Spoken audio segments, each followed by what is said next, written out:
Good morning church. Magandang umaga sa bawat isa. Ang lahat ay bumabati ng magandang umaga lalo na sa ating mga kapatid na hindi natin nakakasama dito sa ating sanctuary. Kaya dito sa mga kasamahan ko, bakit hindi tayo tumayo? And let us wave our hands sa ating mga kapatid na nasa bahay. Hindi masyado nabibigyan ng privilege na lumabas yung mga seniors natin. I-wave naman natin ang hands. All together, let's greet them. Good morning! Okay, dahil ang panahon ay pansin natin, paiba-iba na ng panahon, ano? Uulan, aaraw, uulan, kaya parang nagkakaroon tayo ng mga kasakitan. That is why kailangan tayo ay maging self-disciplined. Matuto tayo mag-exercise, mag-practice tayo ng mga magiging maganda sa ating physical body. Pero hindi lang doon, hindi lang sa ating physical, bagkus dapat ganun din ang ating spiritual. Dapat parallel.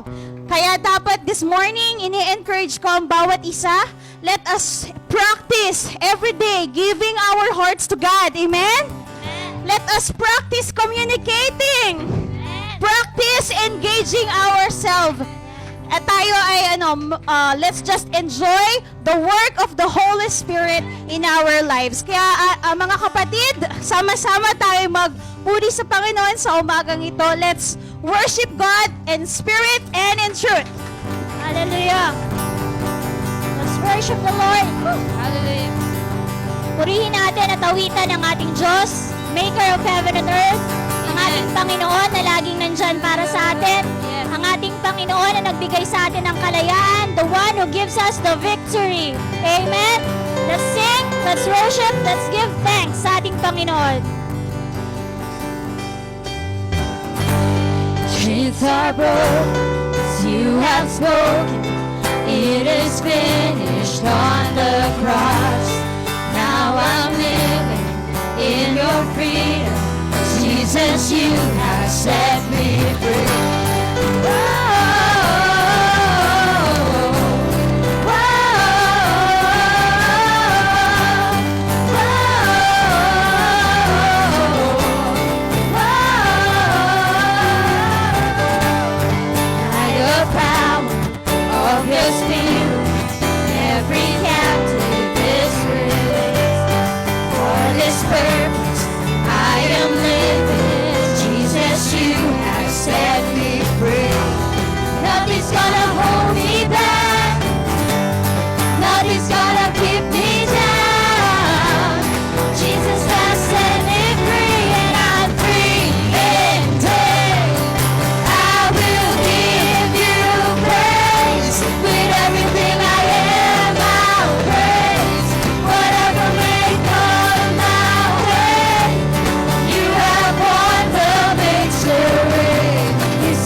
prophetic, I can feel it in the air.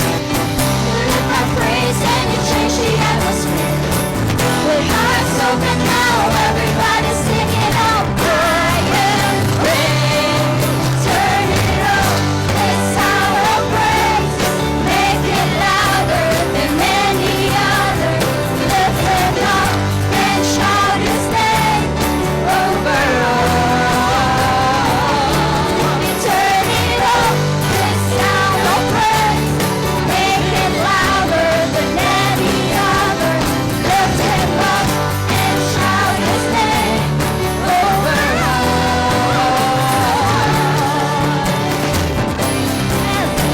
Let's lift our praises. Let's lift our voices. Praise goes up. Your rain comes down. Our praise goes up. Your rain comes down. Our praise goes up. Your rain comes down. Our praise goes up. Your rain comes down. Shout of praise, we celebrate. King of glory entering. You are riding on our praise. Turn it up, the sound of praise. Make it louder than any other. Lift Him up and shout His name over all. We turn it up, this sound of praise. Make it louder than any other. Lift Him up and shout His name over all.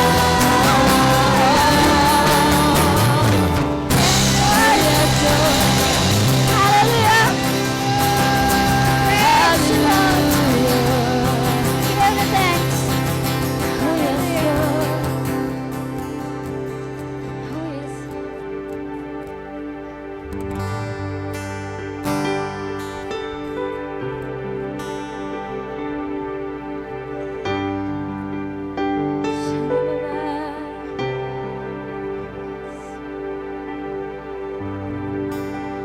Meet us, oh meet us.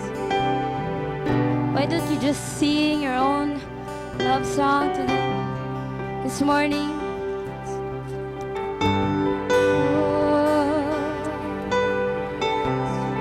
Praise you, Lord. To you our hearts and praises, 'cause you're worthy. Oh Lord, you're worthy. You're worthy of every single breath that we breathe. You're worthy of all our praises. Lord, let's sing worthy. Worthy of every song I could ever sing. Oh, we sing worthy. Worthy of all the praise we could ever bring. Worthy of every breath we could ever breathe. We live for you. Oh, we live for you. See Jesus. Jesus, the name above every other name. Sing out His name, Jesus. Jesus, the only one we could ever say. You're worthy of every breath we could ever breathe. We live for you. Oh, we live for you. Sing on. Holy, there is no one like you. There is none beside you. Open up my eyes in wonder. Show me who you are and fill me with your heart and lead me in your love to those around me.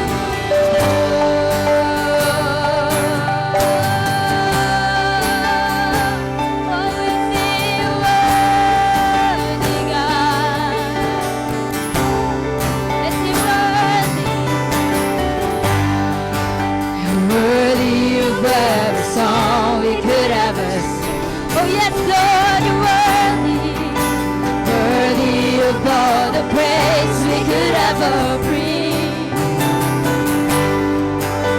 Worthy of every breath we could ever live for you. We live for you. We sing Jesus. Woo! Jesus, the name above every other name. We sing Jesus. Jesus, the only one who could ever save. You're worthy of every breath we could ever breathe. We live for you. Oh, we live for you. We sing your home. Holy, there is no one like you. There is none beside you. Open up my eyes in wonder. Show me who you are and fill me with your heart and lead me in your love. So we sing holy, there is no one like you. There is none beside you. Open up my eyes in wonder. Show me who you are and fill me with your heart and lead me in your love to those around me. Why don't we sing this?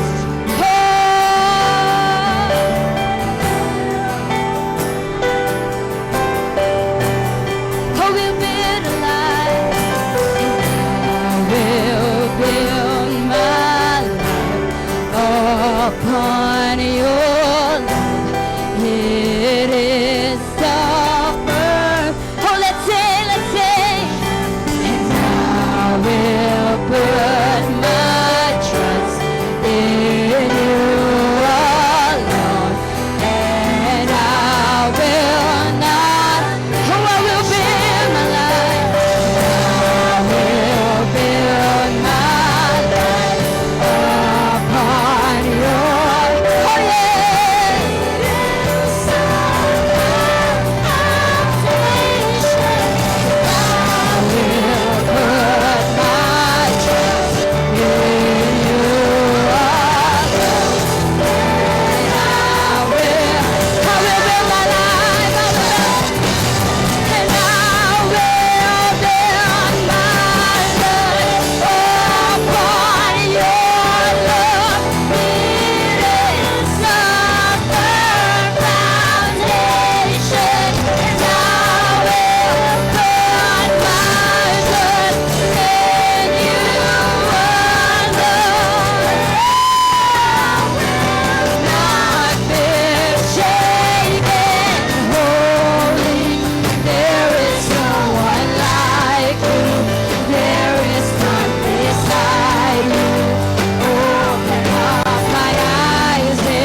than the air that I breathe, more than the songs that I sing, more than anything. I need you, Lord. Let's sing this.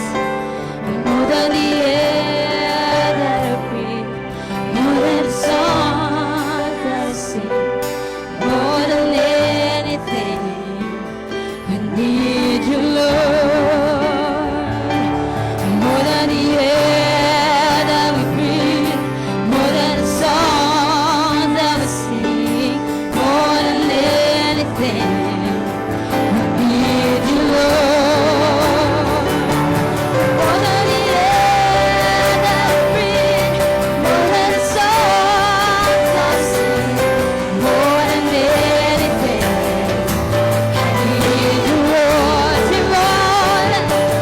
More than the air that I breathe, more than the songs that I sing, more than anything. I need you, Lord. More than the air that I breathe, more than the songs that I sing, more than anything. I need you, Lord. We give you the highest praise. Give you the highest praise. Give you the highest praise. Give you the highest praise, Jesus. Give you the highest praise. Give you the highest praise. Give you the highest praise, Jesus.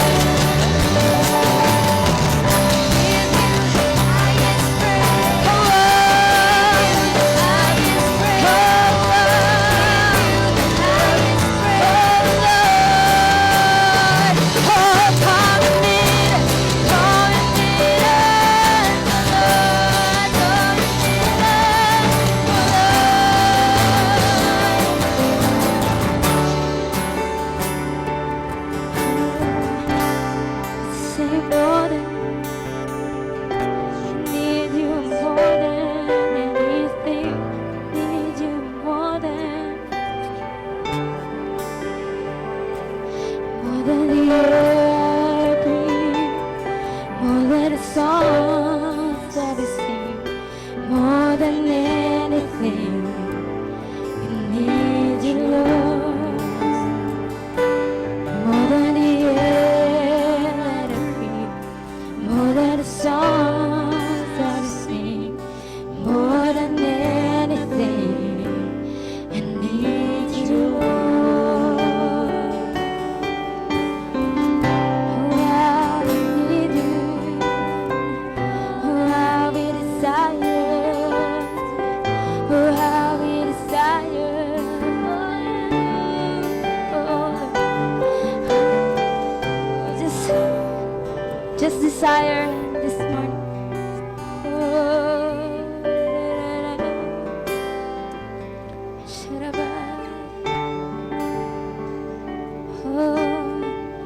Thank you, Abba Father. Thank you, Abba Father, for meeting us. Oh Lord, alam po namin, oh God, that as we praise you, Lord, your kingdom come, oh God. Lord, hindi ka bulag, hindi ka bingi, oh Lord God, sa aming mga hinaing, sa aming mga prayers, sa aming mga desire, oh God. So Lord, we thank you, God. We thank you for this morning. We thank you, God, that you have met us, oh God, once again, oh Lord God. We thank you, God, for your presence. We thank you, God, for this privilege, oh God.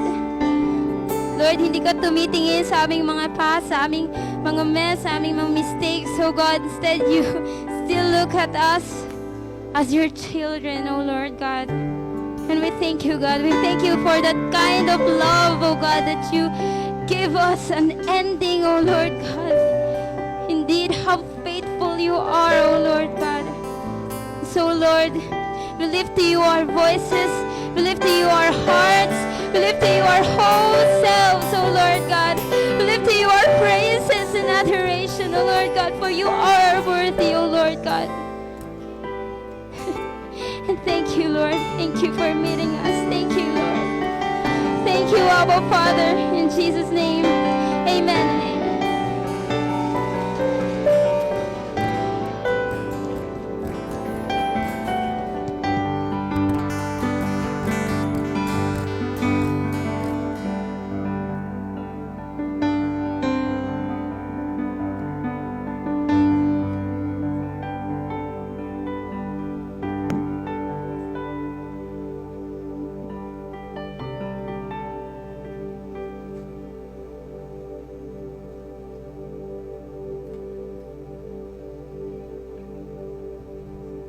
Okay, isang magandang morning sa bawat isa. Yun, kala ko mga tulog eh. Isa pa ulit, magandang morning po sa inyo. Marami sa mga kapatid natin ay under the weather. Mga nag-text at nagsabi na hindi po sila makakadalo. No? So, we pray that God is going to touch them and heal them. Okay. Kala nga. Sino narito last week? Taas ang kamay. Yan, very good. Yung mga wala dito last week, taas din ang kamay. Yan, very good din. Okay. Very good dahil I hope na kayo po ay nakapakinig sa ating SOS. Nagagawa nyo ba kahit wala kayo dito? Okay, kayo nakakapanood sa ating SOS. Kaya yung mga wala dito last week, tatanungin ko. Hindi, nagbibiro lang ako. Pinapakaba ko lang kayo. Okay, we've been discussing about the book of Malachi. Ang topic po natin ay the impact of giving it all to God. Okay, ano ba yung impact na ito? As we give ourselves to the Lord, pinag-aaralan natin ang book of Malachi. Para dun sa mga wala, ay we tackle Malachi chapter 1, verse 6 to 8. Na kung saan ang sabi, a son honors his father and a slave his master. If I am a father, where is the honor due me? If I am a master, where is the respect due me? Says the Lord Almighty. It is you, priests, who show contempt for my name. But you ask how we have shown contempt for your name. By offering defiled food on my altar. But you ask, how have we defiled you? By saying that the Lord's table is contemptible.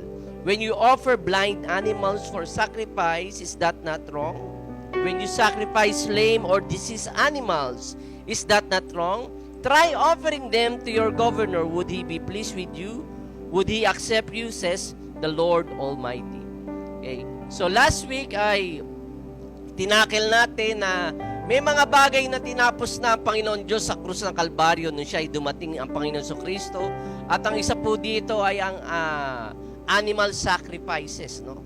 Yan ay ginagawa nila bilang paghahandog nila, pagsamba nila sa Panginoon, na sila ay may mga dalang mga hayop na ino-offer sa ating Diyos.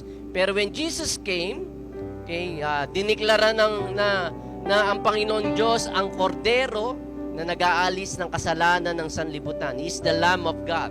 Ibig sabihin, tinapos na ng Panginoon sa Kristo ang pag-aalay natin ng mga hayop. Kasi kung hindi, baka maubos na ang hayop sa buong mundo. No? Okay, dahil sa pag-aalay natin sa Kanya. So, tinapos na ng Panginoon sa Kristo yun.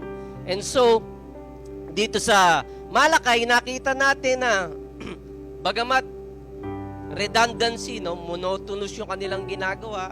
Nag-aalay sila lagi ng handog sa Panginoon Diyos, tila substandard yung kanilang ginagawang alay. Sa Old Testament times, ang pag-aalay po o ang paghandog kay sacrifice is to position us for personal transformation. Okay? Ginagawa nila to, naghahandog sila ng hayop, okay, na ito'y kakatayin sa altar ng Panginoon Diyos, okay, upang iparating sa mga Israelita na ito'y pag-aalay din nila na kanilang buhay. Okay? Positioning themselves for personal transformation. Okay? Ang pag-aalay po ng ating handog, ng ating buhay, is supposed to be the ongoing standard on how we live. Ito dapat ang pamantayan natin. Hindi na iba. Okay? Kung ito ang pamantayan ng Panginoon Diyos, hindi natin binababa, hindi rin natin tinataas dahil yun ang pamantayan ng Panginoon Diyos. Okay? Kaya ang nangyayari, substandard yung kanilang offering. Lame sacrifices, blind animals, may mga depekto po yung kanilang inaalay sa Panginoon. Kaya sabi ng Panginoon Diyos, ialay nyo kaya yan sa inyong mayor, sa inyong governor. Matutuwa ba siya? Okay? So nasaan ang paggalang ninyo sa akin? Yun ang sabi ng dakilang Diyos. Kaya, tila dito po ay parang nasaktan ang damdamin ng Panginoon Diyos. Okay? So Old Testament times, okay, so animal sacrifice. Pero sa New Testament times, we as a believer, sabi sa Romans 12 verse 1, okay, if you have time, try to memorize this, o kaya ilagay nyo na sa inyong kaisipan, no? Okay, uso naman ang itato nyo dyan sa noon nyo para every time na titingin kayo sa salamin, mababasa nyo. Sabi sa Romans 12 verse 1, therefore, I urge you, okay, so you are being encouraged, brothers and sisters, in view of God's mercy, to offer your bodies. Okay? So ang atin daw ng katawan ngayon, hindi na hayop. So offer your bodies as a living sacrifice. In the Old Testament times, they offer dead animals at the altar. Pinapatay yun eh. Okay? Ginigilitan ng leeg at binububo ang dugo doon sa tinatawag na mercy seat. Okay? Doon sa altar. Okay? But this time, sa New Testament, to offer your bodies as a living sacrifice, holy and pleasing to God. Yun ang kanyang pamantayan. Holy and pleasing to God. This is your true and proper worship. Okay? So ito daw yung totoo, okay, na ating pagsamba at pagpupuri sa Panginoon. Kaya, dahil hindi nasunod ang pamantayan ng Panginoon Diyos, in the Old Testament times, substandard. Dahil yun ang ginagawa. Parang nasanay na. Eh di kung ano na lang, yun na lang ialay sa Panginoon. Okay? Wala na doon sa pamantayan. Even in the New Testament times, kaya sabi ng Lord, holy and pleasing. Banal at kalugod-lugod sa Kanya. Banal ba at kalugod-lugod? Okay? Only you can answer that question. Dahil ako, hindi ko naman nakikita ang puso ninyo. Okay, ang Diyos lamang ang nakakakita ng ating puso at ating iniisip. Okay? Kaya, ang nangyari po ay nagdala po ng koreksyon. Pagtatama ang Panginoon Diyos sa pamamagitan ni Propeta Malakay sa bayang Israel. Okay? At alam po natin na ang koreksyon po o yung pagdidisiplina o yung paghuhusga o judgment ng Panginoon Diyos ay mangyayari muna sa ating mananampalataya. Yun ang sabi sa 1 Peter 4:17, for it is time for judgment to begin with God's household, and if it begins with us. Okay? So the judgment comes in the household of faith. Kung ikaw ay mananampalataya, ikaw muna ang kinokorek ng Panginoon Diyos. Hindi yung kapitbahay mong walang pagkilanlan sa Panginoon. Hindi yung tatay mo na walang pagkilanlan. Hindi yung mga classmate mo na walang pagkilanlan sa Panginoon. Ikaw na nakakakilala sa Panginoon Diyos, ang unang ikokorek o didisiplinahin ng Panginoon. In Hebrew sabi na, okay, God the Father disciplines His children.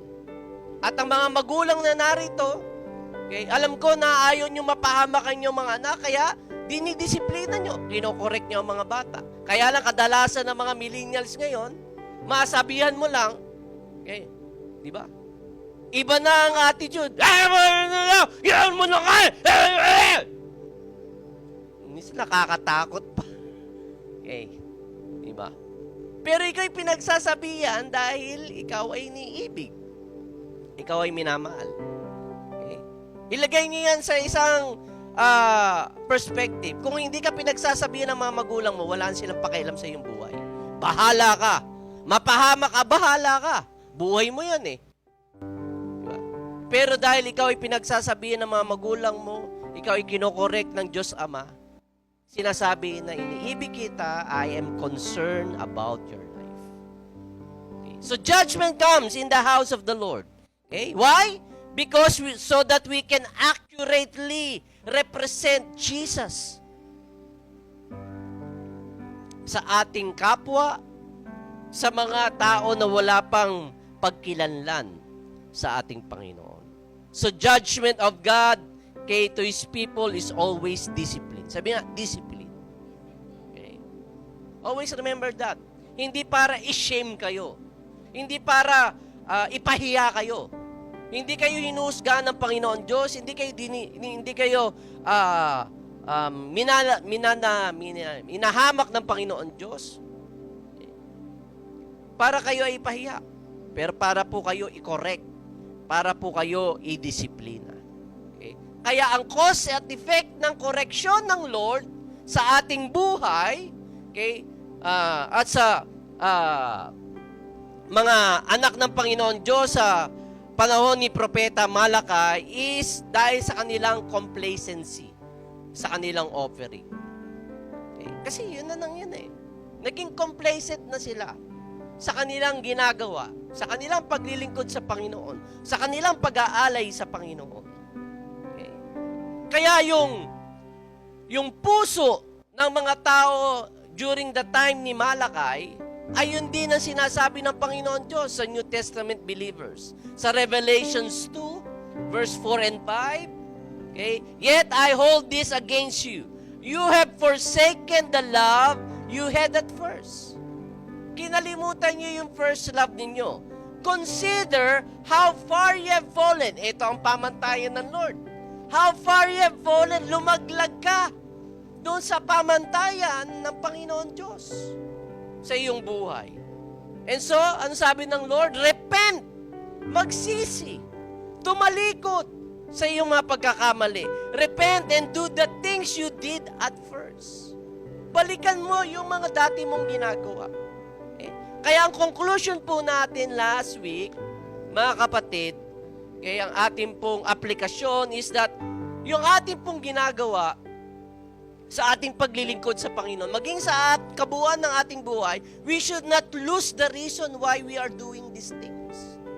Why do you come to church? Para ipakitang bago mong damit? O para makipagchika-chika sa mga kapatid, kaibigan? What's the reason coming to church? What's the reason playing the instrument? Anong dahilan? Anong dahilan na pakikipagkaisa mo sa Panginoon? Don't lose that reason. O maaaring redundant.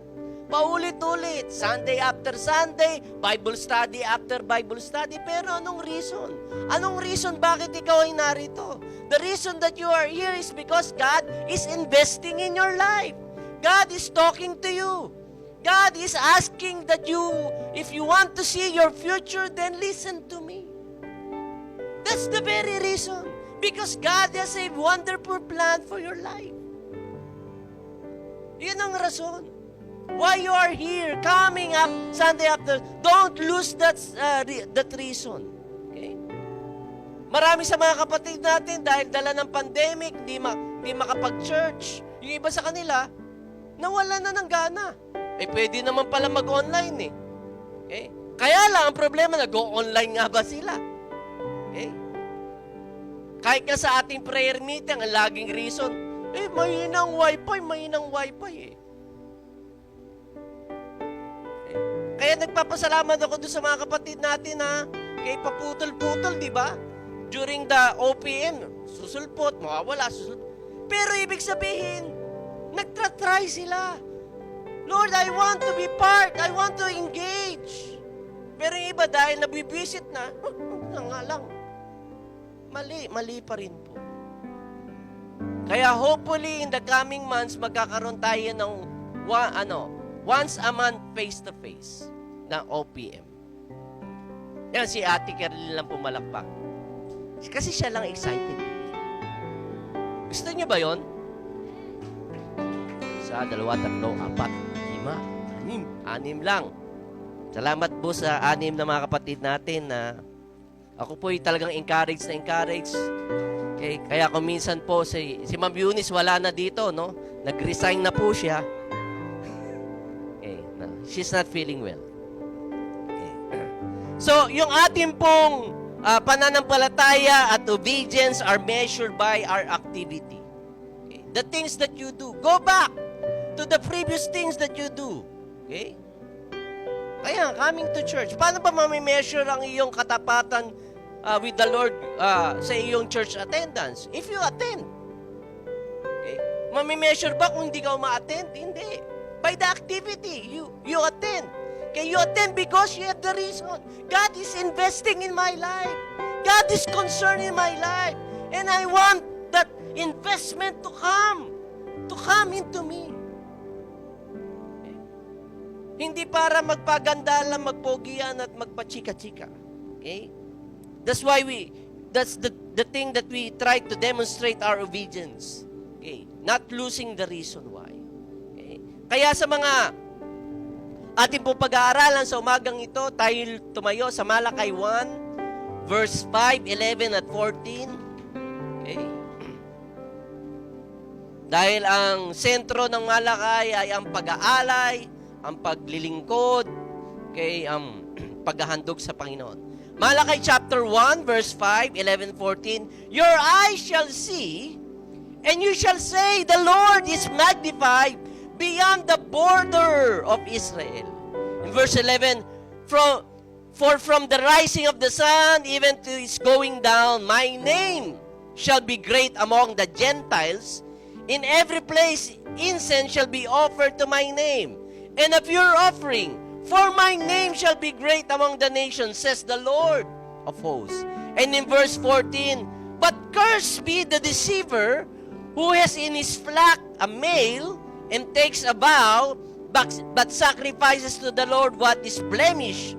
For I am a great king, says the Lord of hosts, and my name is to be feared among all the nations. Tayo manalangin.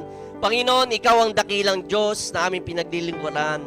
Sunday after Sunday, kami po ay nag-gather, Panginoon, sa lugar nito upang Ikaw ay papurihan. Ibinibigay namin, Panginoon, ang best ng aming pag-awit, ang best, Panginoon, ng aming mga buhay sa iyo, dahil Ikaw, Panginoon, ang kalugod-lugod na handugan ng lahat ng ito.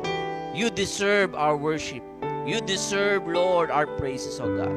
Kaya sa umagang ito, Panginoon, hayaan mo na iwasto mo ang patuloy ng aming paglilingkod, ang patuloy ng aming paghahandog, lalong-lalo na, Panginoon Diyos, ng aming mga buhay. We just want to bless you and give you praise. In this we pray in Jesus' name.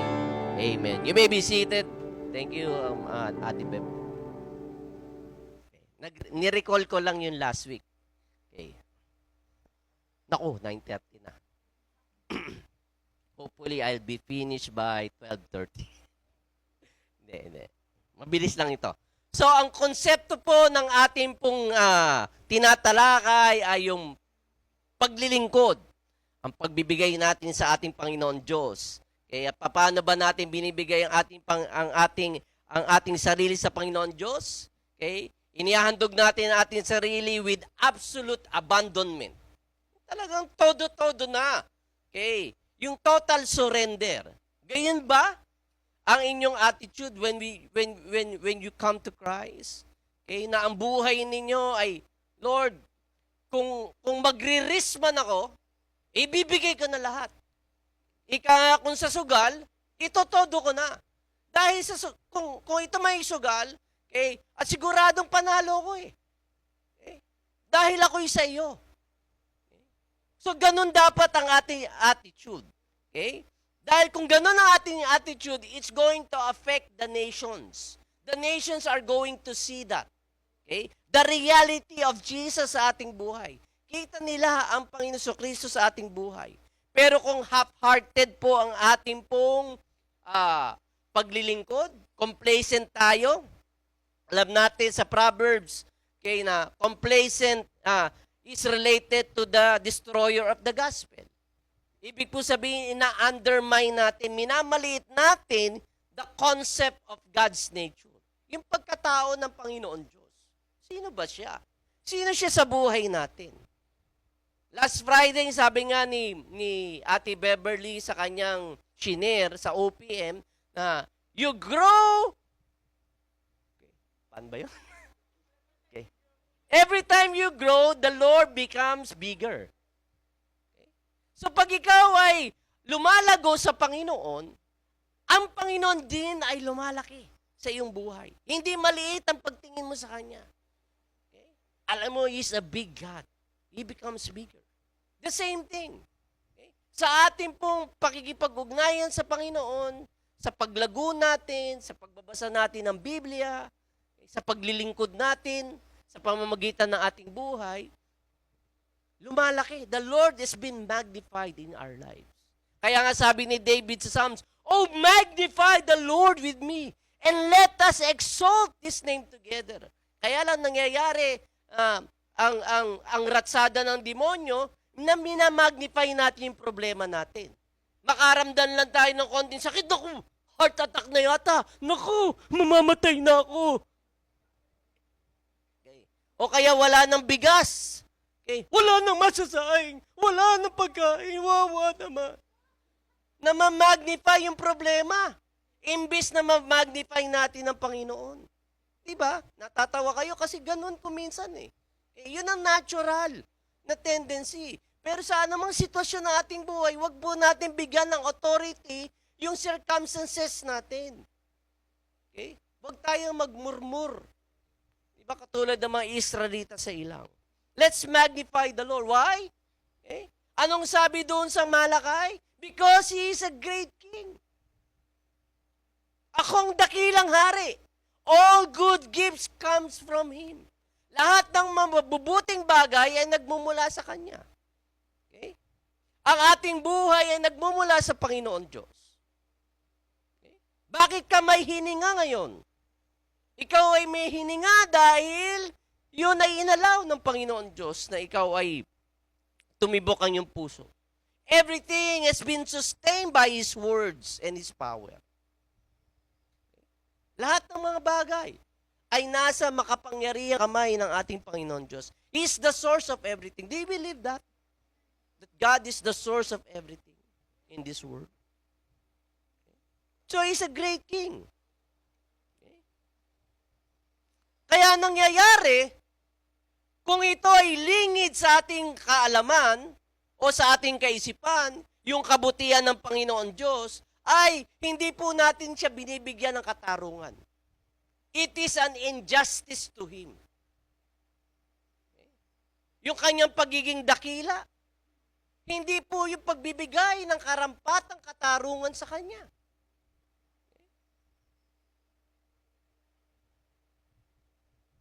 Dahil, ibig sabihin, parang na-unnotice nyo siya. Hindi nyo siya tila nakikita, hindi nyo siya tila napapansin. Yung kanyang kabutihan. Na tayo ay humihinga, we never try to fight with oxygen. Hindi na tayo kinakailangan makipaglaban para lang tayo huminga. Because everything flows from Him.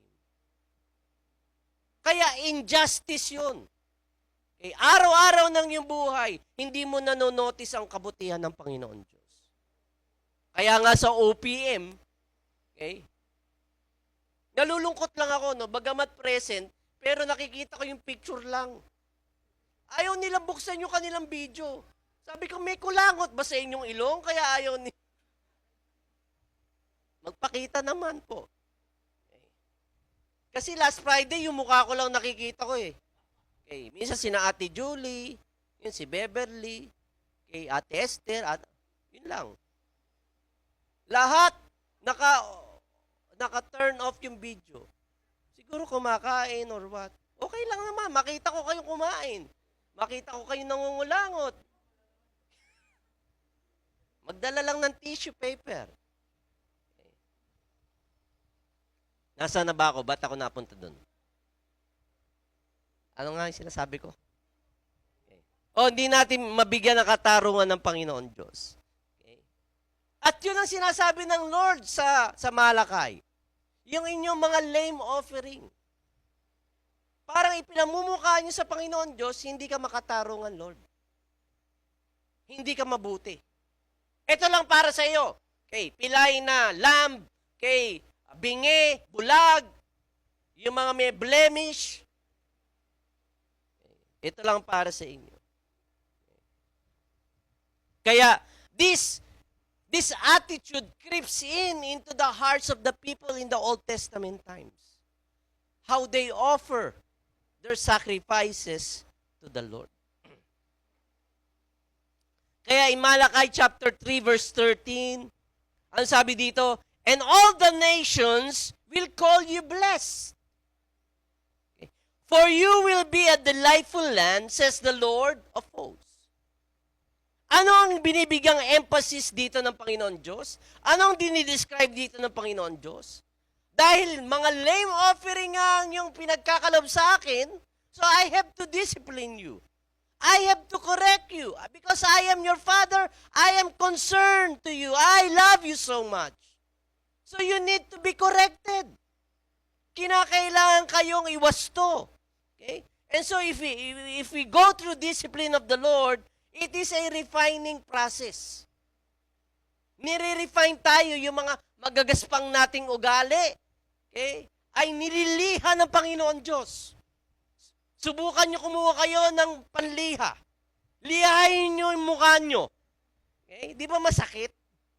Ang ugali natin, yung mga masasamang ugali natin, ang tinatapyas ng Panginoon Diyos. Sa Hebrews 4:12 says, okay, mabisa. Okay, ang salita ng Panginoon Diyos, ito'y magkabila talim. Okay? Two-edged sword. Ang word ng Lord. Bakit sinabing two-edged sword?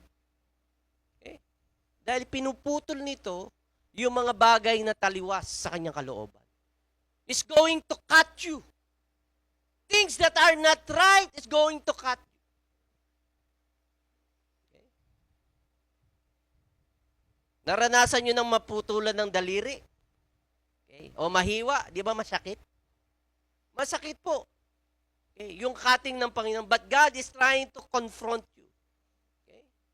Di ba sabi niya, kung ang isang mata mo daw, okay, ay magdadala sa iyo ng kasalanan, anong sabi ng Lord? Ha? Pluck it out! Dukutin mo! That's how radical He is. Okay, if your eyes causes you to sin, pluck it out. If your hands causes you to sin, cut it off. Aputo la kamay, hindi atakbo. Pluck at the eyes. Ala, nakita. Okay. So, the Word of God is a two-edged sword. It's cutting you. Okay? That's why every day, we try to read His words. The Word of God is confronting our bad attitude. Nangungusap ang Panginoon. Itinatama niya tayo. Yung mga mali nating attitude ay kanyang binabago. Kaya kung hindi ka nagbabasa ng Biblia, do you think the two-edged sword is cutting you down? Things that are not right?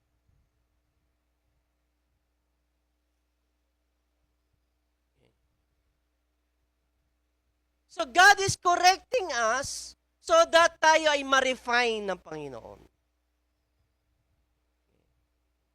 Para ang result is that all nations will call you blessed. Ikaw ay tatawaging kahanga-hanga. Ikaw ay tatawaging pinagpala ng Panginoon Diyos.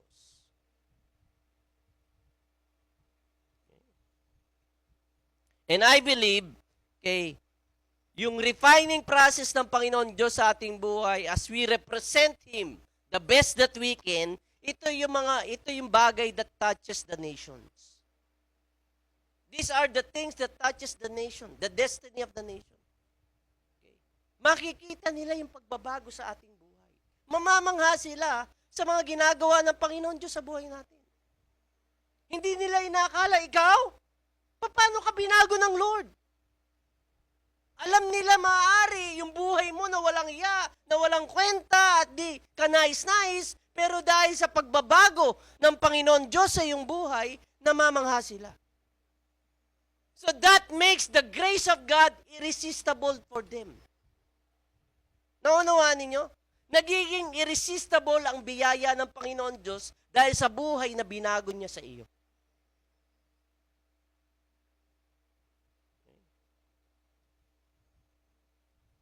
Kaya God is inviting us in a journey. Paanyaya ng Panginoon Diyos. Na ikaw ay sumama sa Kanya in a journey. Okay? To be more like Christ. Na tayo maging katulad ni Kristo Jesus. Okay? And this is going to awake the nations of their appetite for God. Magugutom sila. Mabibighani sila. Ma-attract sila dahil nakita nila yung pagbabago sa inyong buhay. Do you think your life will still be, your life is attracted dahil you're still living the old life? Diba? Kung walang iya ka noon, walang iya ka pa rin ngayon, sa palagay mo ba ma-attract ang magulang mo, ang mga kapatid mo, mga kaibigan mo, ang mga kakilala mo sa iyo? I don't think so.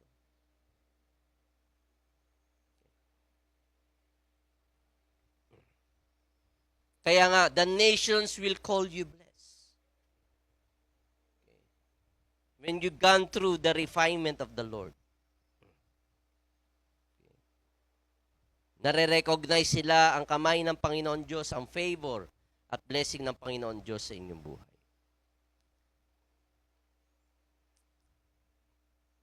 In Malachi 3 verse 13, okay, then those who feared the Lord spoke to one another.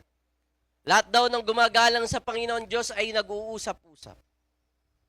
And the Lord listened and heard them.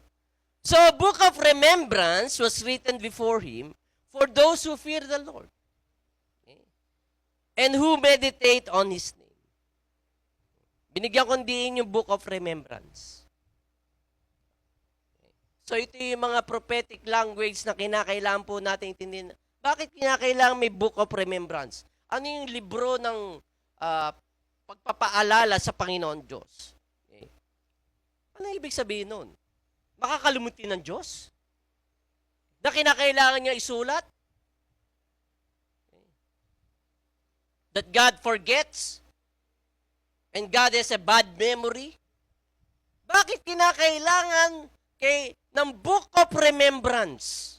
Okay, listen to me for a while. Huwag muna kayo makipaghuntahan sa inyong katabi. Okay, the book of remembrance the book of remembrance was written before him hindi dahil sa ang Panginoon Diyos forgets or He has a bad memory. Okay? He's talking to us on how we understand things.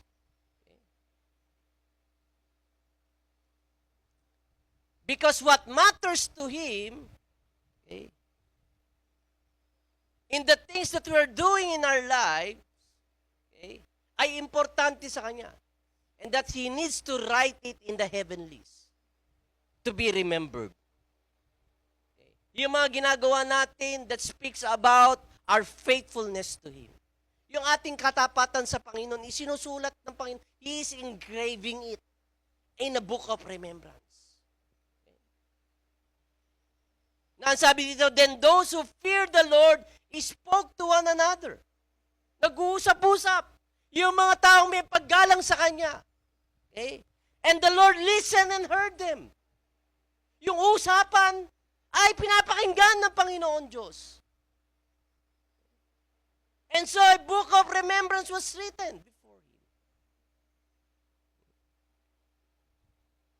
Ang problema lang dito, hindi naman tinakel kung ano yung pinag-uusapan ng mga taong gumagalang sa Kanya. Ano ba yung pag-uusap? Ano ba yung sinasabi nila? Kinikwento ba nila yung mga noble acts nila? Yung mga accomplishment nila sa kaharian ng Panginoon Diyos? Yung ba? Ang binibigyan dito ng pansin? Okay? Pero ang sabi, the book of remembrance is written, okay, a written book of conversations. A written book of talking to one another. Yung mga mananampalataya na nag-uusap-usap lamang. Yung kanilang fellowship with one another. Okay? It means the simple things that illustrate a transformed lives. Yung mga maliliit na bagay, yung mga simpleng bagay na nagpapakita na ang kanilang buhay ay binago ng Panginoon Diyos. Hindi yung kanilang mga noble acts. Hindi yung kanilang mga great accomplishment in the kingdom of God.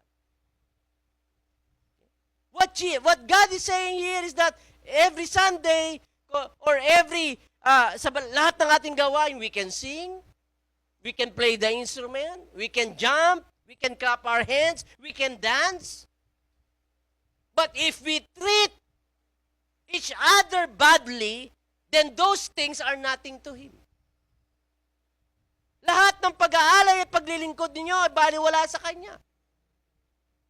If you are going to treat each other badly, yung ating pag-uusap, yung ating fellowship,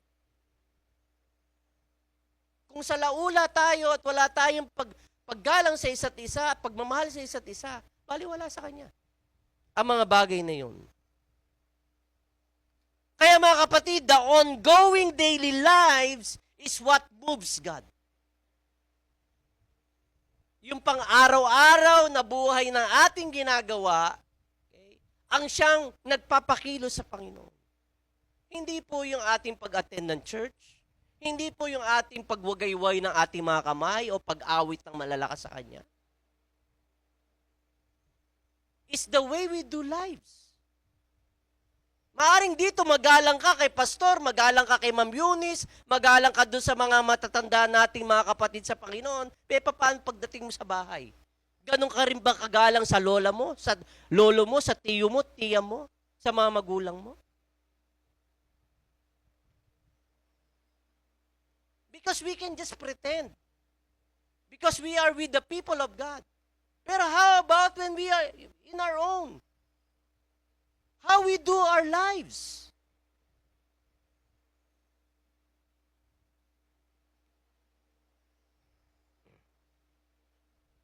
So the people who fear the Lord, they get together, speak to each other.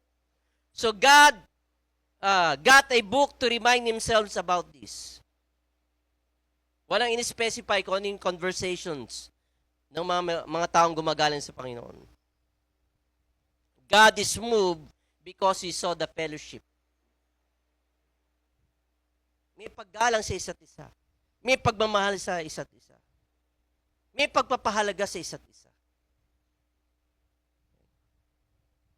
That's real fellowship. Okay. Fellowship in its truest form costs you something. Paano yung pastor? How do fellowship cost me something? Okay. Coming here to church costs you something. Not unless kung naglalakad kayo. Hindi kayo namamasahe. Okay. Coming here to church costs you something. Because instead of sleeping the whole day, Sunday, it costs you something. You have to wake up early in the morning to be here. Right? It costs you something. And more than that, it costs you to have fellowship with one another. Yung alam mo mga kapatid natin na medyo hirap sa buhay, and the Lord speak to you to give some to them, it costs you something. Bunot ka sa bulsa mo. Kapatid, para sa inyo yan this week. Right? Alam mong nahihirapan, may struggle, You took the time to be here, kinakailangan kausapin, okay? It's not just an hour or 2 hours or more para i-counselan, it costs you something. That's fellowship in truest form. You are engaging. Hindi yung hallelujah. Okay, sana mag-closing prayer na. Mag-offering na. Eto na. Minsan nga iba eto na, tapos lalayas na.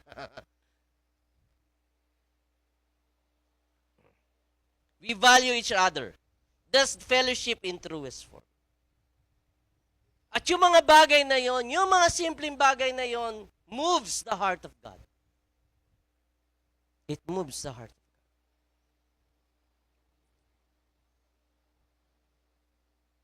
Malachi 4 verse 1. The Lord of heaven army says, the day of judgment is coming. Burning like a furnace. On that day, the arrogant and the wicked will be burned like a straw. Okay. They will be consumed. Roots, branches, and all. Binigyan ko din, the day of judgment is coming, burning like a furnace. Okay. Talks about intensity of the shifting season. Itong pandemyang ito ay may dala na parang burning like a furnace. Ang hirap, di ba? We've been struggling. There seems to be uncertainty everywhere. The severity of the day that we are living in.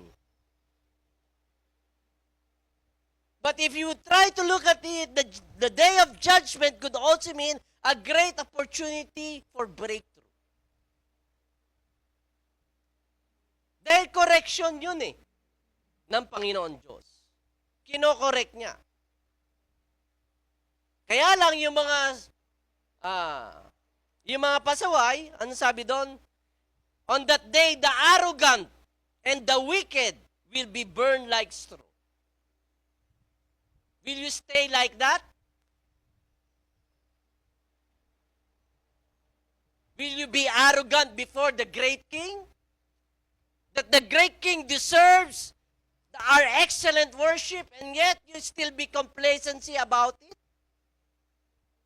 Because that's being arrogant. Right? So dapat magising. Yung shaking ng Panginoon Diyos na ginagawa niya, hindi lamang sa ating bansa, pero sa buong daigdig. At nililiglig niya mismo ang bayan ng Batangas dahil sa pag-aalboroto niyang tal. Don't you think? Double for our trouble? May pandemya nga, may pag-alboroto pa ng tal. In Hebrews 10:25, it says, not forsaking the assembling of ourselves together, as in the manner of some, but exhorting one another, and so much the more as you see the day approaching. Yun, meron na naman. Okay? The day approaching. Speaks about shifting seasons. We are living in a very challenging days. We are living in a very challenging season. Right? And in this challenging season, we are supposed to drive into fellowship. The true kind of fellowship that causes something. Dahil alam natin si kapatid nito, walang trabaho. Anong ginagawa natin bilang mga anak ng Panginoon Diyos? We chip in our money and buy some groceries and give to that person. Right? Because it causes something. Naunawaan niyo ba aking sinasabi? It drives us into fellowship, and it should not drive us into independence. Doing your own thing. Ay, hindi, challenging na nga ang season. Bakit ba ako magbibigay? Di na to, huwag na nga. Hirap na nga bigay ka pa. That's being an independent spirit. So the intensity of these challenging days that is before us is for us to strengthen each other. It's for us to strengthen the resolved people of God. It is a time for us to bring together, to gather together. Hindi magwatak-watak. Bagamat sinasabi ng batas, social distancing, bawal 30% lang, 20% lang. Ngayon, we have the opportunity to come, 50%. Let's grab that. Okay? Because we do life together with people. Right? Hindi ka mabubuhay mag-isa.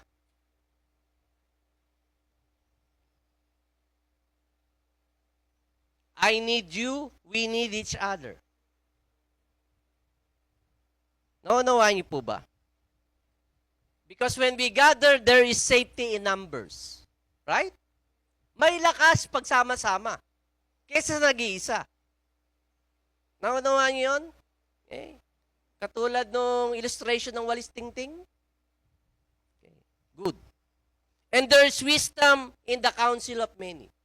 May karunungan sa karamihan. Sa pagbibigay ng counsel, ng karunungan, ng mas nakakarami. So let us not abandon, forget coming together. In Malachi 4:2 says, "But to you who fear my name, the Son of Righteousness shall rise with healing in his wings, and you shall go out and grow fat like stalled fat calves." Anong sinasabi diyan? Ang sinasabi po dito mga kapatid sa verse 1 ng Malachi 4 ay merong challenging day. Right? The day of judgment is coming.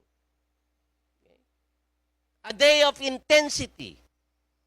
Pero dito sa verse 2, okay, it prophesies the Son of Righteousness, which means Jesus is coming with healing in His wings.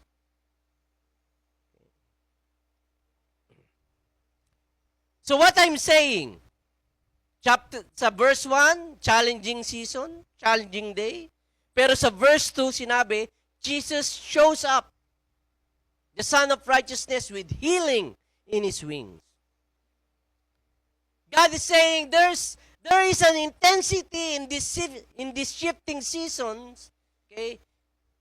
And the reward are greater, but the cost for ignoring are greater also.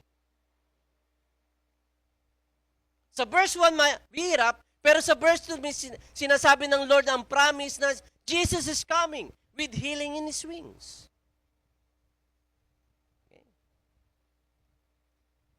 So if you are going to ignore the warnings of the Lord, mahirapan ka. But if you are going to accept the warnings of God, then you will be rewarded. Because Jesus is coming with healings in His wings. At ano pang sabi dyan? And you shall go out and grow fat.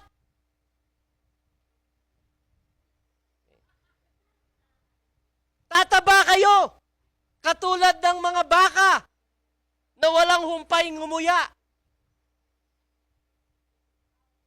Okay? Fat is a sign of abundance. Fat is a sign of blessing. So what Jesus is saying, listen here. Okay, mga kapatid, the end result in difficult season is that you grow fat. So there's going to be an increase in anointing. There's going to be abundance, the abundance of His presence. Yun ang sinasabi dito ng Panginoon. Nakuha ninyo? Okay? Nagkamali ang mga anak ng Diyos dahil they became complacent in how they offer to the Lord. So what did God do as the great King? So they need to be corrected. Okay. And upon correcting them, those that doesn't ignore the correction or the discipline of God is going to be rewarded. Nakuha niyo yung pattern? Nagkamali ka, kinorek ka, nagpaamin ka, Lord, I need your correction. Okay? You never ignore the correction of the Lord. And because of that, you are being rewarded. But those who ignore the correction of the Lord will really be able to taste the judgment of God. Ayaw mo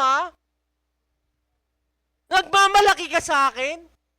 Sino ka? You're just like a dust. Alikabok ka lang eh.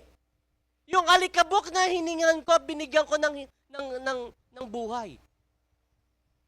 Anong yabang mo? Anong pinagmamalaki mo? trabaho mo, negosyo mo, kayamanan mo, edukasyon mo. That's nothing.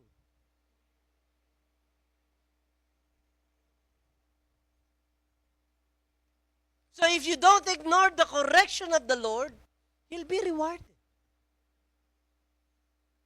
May gantimpala. Okay.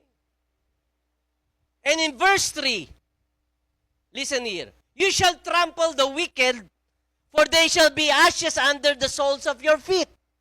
On that day that I do this, says the Lord of hosts. Okay? Dito sinasabi ng Panginoon Diyos yung war analogy niya. In the New Testament times, tayo ay nasa spiritual warfare, right? Hindi tayo nakikipag-away sa isa't isa. Bagamat may kagalit ng kapatid sa Panginoon, hindi ka nakikipag-away. Hindi ka nakikipag-saksakan kung ang kutsilyo, sasaksakin kita. Okay, makita mo pa lang sa kanto, ate, naku, pastor, ako uuwi na. Sumakit po tiyan ko eh. Pero ayaw mo lang talaga makita yung kapatid na yun. Sabi sa Ephesians, we are not fighting against flesh and blood.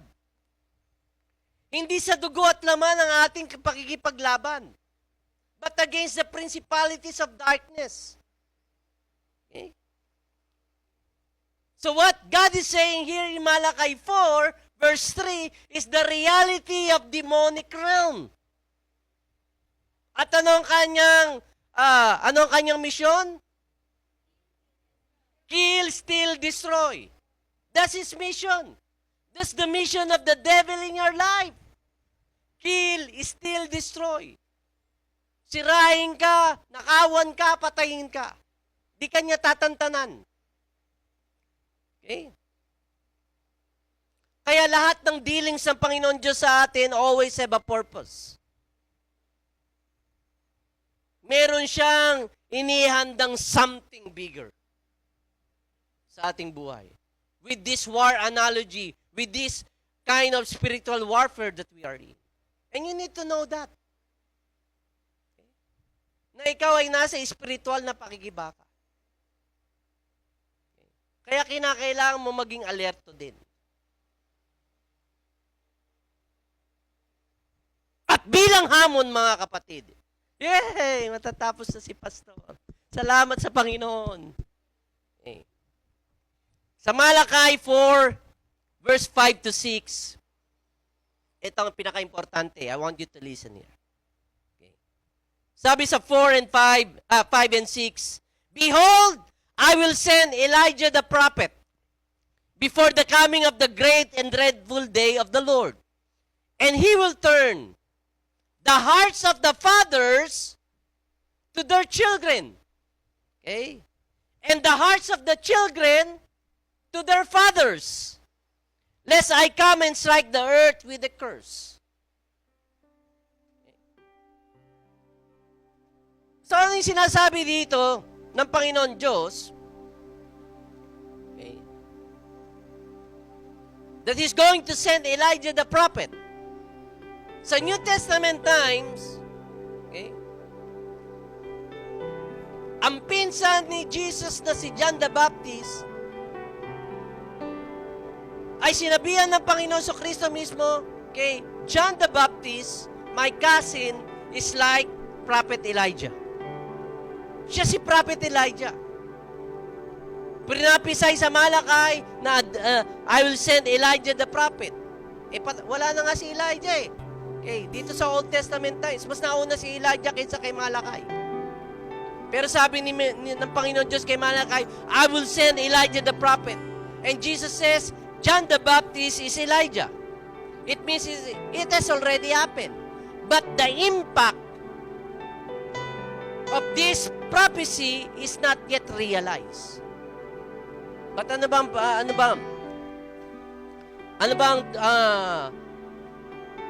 ibig sabihin sa pagdating ni Elijah?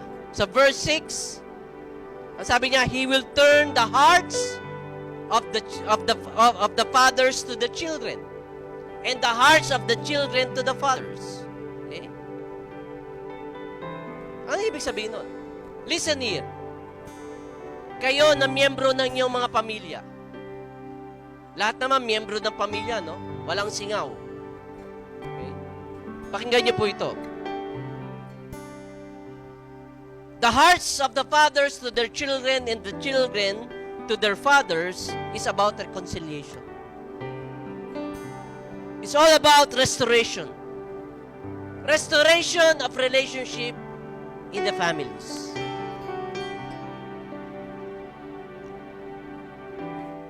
And I know whether you like it or not, okay, maraming sirang relasyon sa loob ng pamilya sa mga oras na.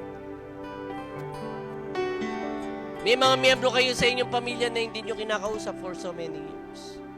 O maaaring you're together pero you're not in speaking terms. Maybe you're together pero you hate the people inside your family. Maybe you're together pero bitter na bitter ka sa tatay mo, sa nanay mo.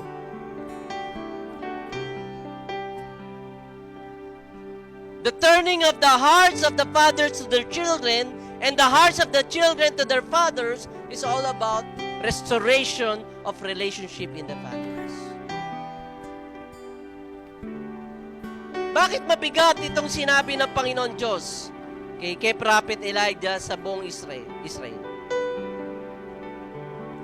Dahil ako'y naniniwala, mga kapatid, that each one of us has a blueprint on how we are able to impact our family, our community, and our nation. May blueprint na inilagay ang Panginoon Diyos sa bawat isa sa atin.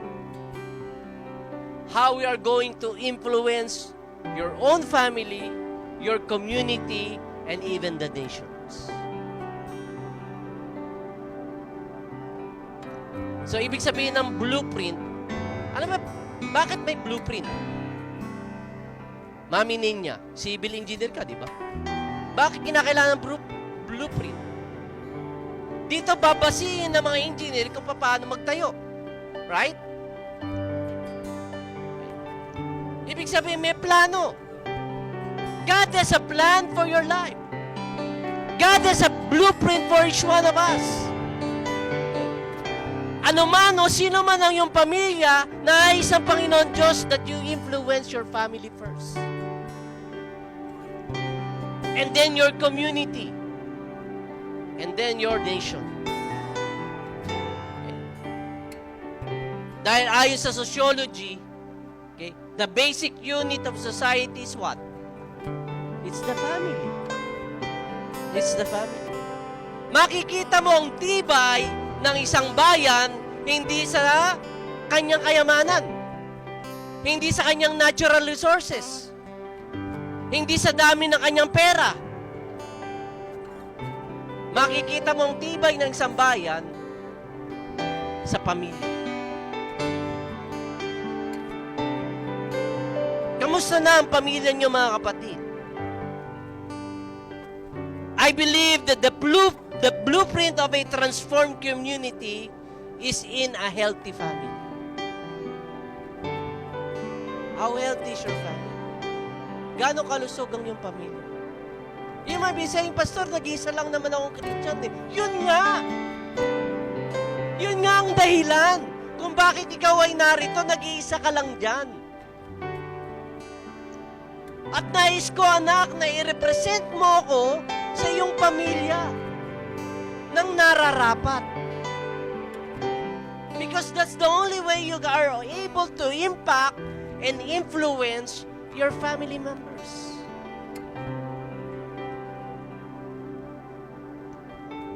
You're not going to influence your family members kung may bitterness pa rin kayo sa inyong heart. It is turning the hearts of the father to their children and the children to their fathers. It's a two-way thing.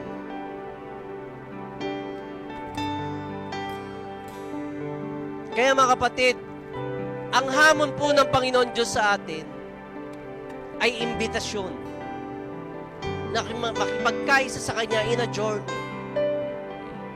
If you want your life to be an influencing factor to your family, don't ignore the discipline and the correction of God. Because I believe there's going to be a reward. May gantimpala po yun. But you cannot be able to influence your family members, your community, or even our nation if you think na hindi healthy ang iyong pamilya.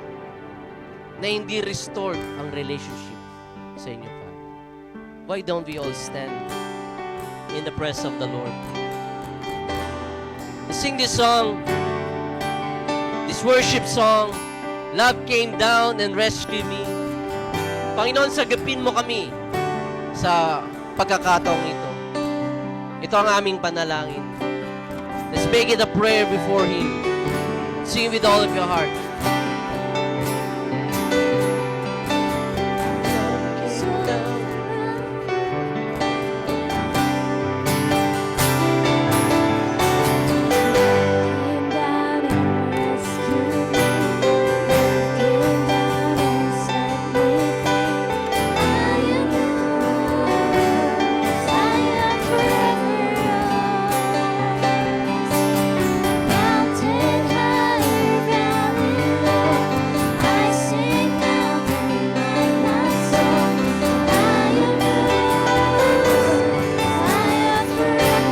Let's sing it again with all of our heart. Love came down and rescued me.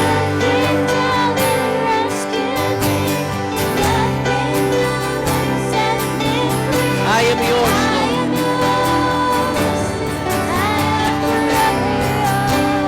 Mountain high or valley low, I sing out that I am yours.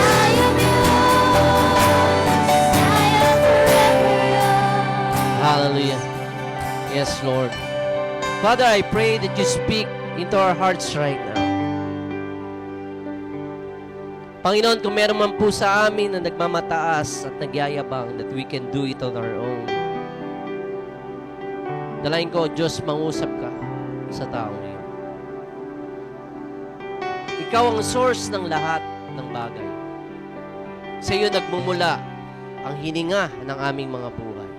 We've seen it, O God, Lord, throughout this year, Panginoon. Na sa isang iglap, Panginoon, na mawawala ang mga mahal namin sa buhay. Mga taong may kalakasan, pero dahil, Panginoon, sa dala ng virus ng COVID, ay, Lord, sila po ay pumanaw at pinawian ng buhay. Ang buhay ay maikli, Panginoon, and I pray na ito, Panginoon, ang siyang mangusap at maging palaisipan sa amin na we cannot live on our own, Panginoon. Hindi namin kayang mabuhay na wala ka. Panginoon, kung meron man sa amin, O Diyos,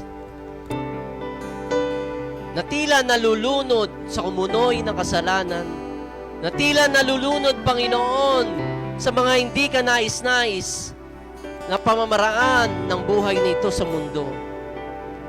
Sumisigaw kami, Panginoon. Sagapin mo kami. Sagapin mo kami, Panginoon, sa pagkakataong ito.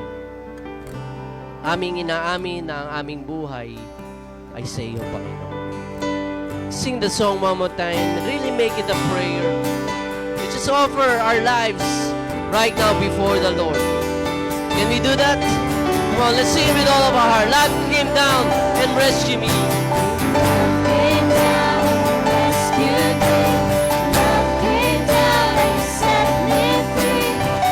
Come on, declare, I am yours. I am forever yours. Mountain high or valley low, I sing out to remind my soul, I am yours, Lord. I offer myself to you. I am yours.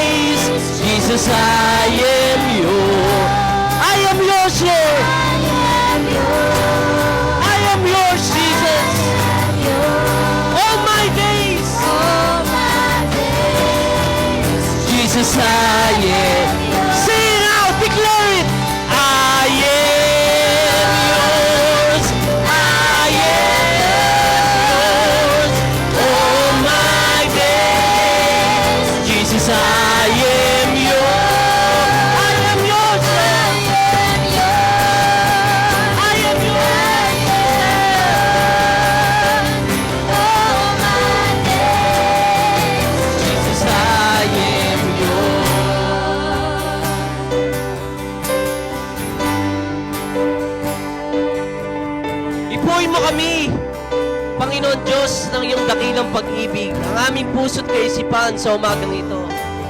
Huwag mo ngayaan, Panginoon, na magiging redundant lamang ang aming pag-attend, na after this, Lord, ay walang pagbabagong mangyayari sa aming buhay. Panginoon, dalangin namin na sa umagang ito, sa aming pag-awit at paghahayag that I am yours, Lord, ang aking buhay ay iniaalay ko sa iyo bilang handog na mahalaga sa iyong paningin. Lord, dalangin ko, Diyos, na ang iyong banal na Espiritu ang siyang humipo sa amin, Lord. Lord, indeed we believe in you. Indeed we belong to you, O God, Lord. We just want, Lord, to worship you, O God, Lord.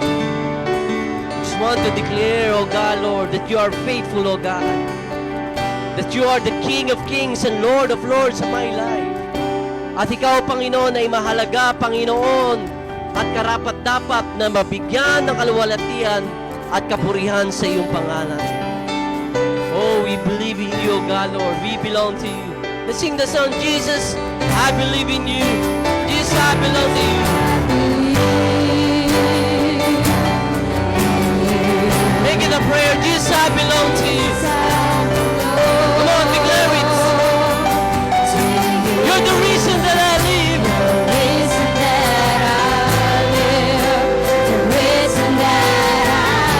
Jesus, I believe. Jesus, I belong to you. Jesus, I belong to you. You're the reason that I live. The reason that... Say again. Jesus, I believe.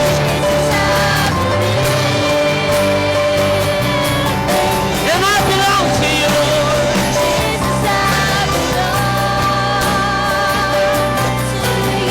You are the reason.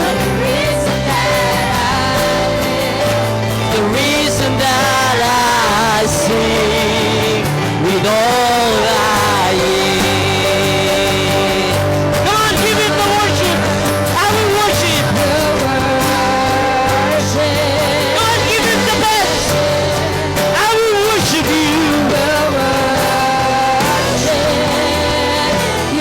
I will worship you. You deserve our praises.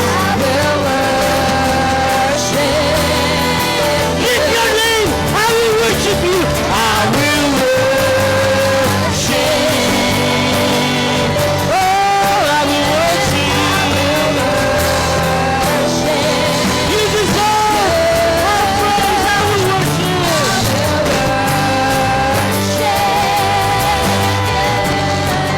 We give you praise.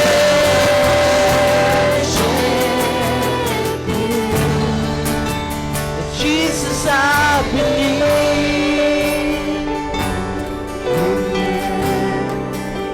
And Jesus, I belong to you. You're the reason that I live, the reason that I sing with all I am. Panginoon, sa iyo ang aming buhay. Sa iyo ang aming hininga. Ang lahat ng nasa sa aming Panginoon ay nagmumula sa iyo, Panginoon Diyos. Panginoon, nais namin makiisa sa lakbaying ito na ikaw ang kasama. Nais namin, Panginoon, na i-represent ka namin, Panginoon, ng karapat-dapat sa aming mga buhay. Panginoon, kung meron man po dito, sa mga oras na ito, ay may mga mabibigat na dinadala sa kanilang buhay dahil sa relationship at ugnayan sa loob ng pamilya. Sa pangalan ni Jesus at sa iyong banal na dugo, Panginoon, dalayan ko, Lord, na kumilos ka sa mga sirang relasyon na ito, sa mga sirang ugnayan na ito, Panginoon, sa mga maaaring masasakit at mabibigat na salitang nabanggit sa bawat isa. Hinihiling ko, Panginoon, na pag-ilumin mo ang aming mga sugat. Pag-ilumin mo, Panginoon, sa pamamagitan, Panginoon, ng pagpapatawad namin sa mga taong iyon na nakasakit ng aming mga damdamin, nakasakit ng aming mga puso. Father, I pray for your forgiveness to come. I pray for your healing to come upon our lives right now. Kaya, Panginoon, salamat sa buhay na ito. Salamat sa kalakasan. Salamat, Panginoon, na Ikaw ay may blueprint sa aming mga buhay. At nais naming makiisa, Panginoon, sa magandang plano at kinabukasan mo sa amin. We just want, Lord, to give you praise and give you thanks. In this praying, in Jesus' name, everybody says, Amen, amen. Palapakan natin, Panginoon. Hallelujah. We're going to worship the Lord as we give our tithes and offering. Praise the Lord. Hallelujah. Let's continue to worship our Lord as we give our tithes and offerings.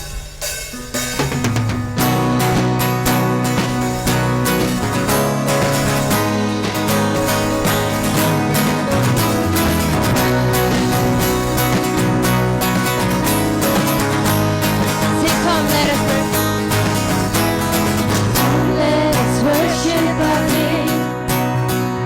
Come, let us bow at His feet. He has done great things.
salamat, O Lord God, for your message, O God, for us this morning, O God. Lord, dalangin namin, O God, na sa pag-uwi namin sa aming mga tahanan, Panginoon, Lord God, samahan niyo po kami, O Lord God, at sa mga, O Lord God, kung meron man kaming kamiyembro ng pamilya na hindi pa namin gaanong nakakausap, O Lord God, we declare restoration, O God, through you, O Lord Jesus Christ, Panginoon. Ikaw ang sasama sa amin, Panginoon, upang sa pamilya namin, O Lord God, ikaw ang maging sentro, Panginoon. And so we declare that every family, O God, in this place, in every nation, Panginoon, will know you and will glorify you alone in Jesus' name. Lord God, we thank you for the tithes and offering. We thank you for your faithfulness, Panginoon. Ito po ay aming tinataas sa inyo, Lord God, dahil karapat-dapat ka, Lord God. You have shown us your faithfulness and your provision, O God, to us, O Lord God. So we worship you and we give you thanks. In Jesus' name we pray. Amen and amen.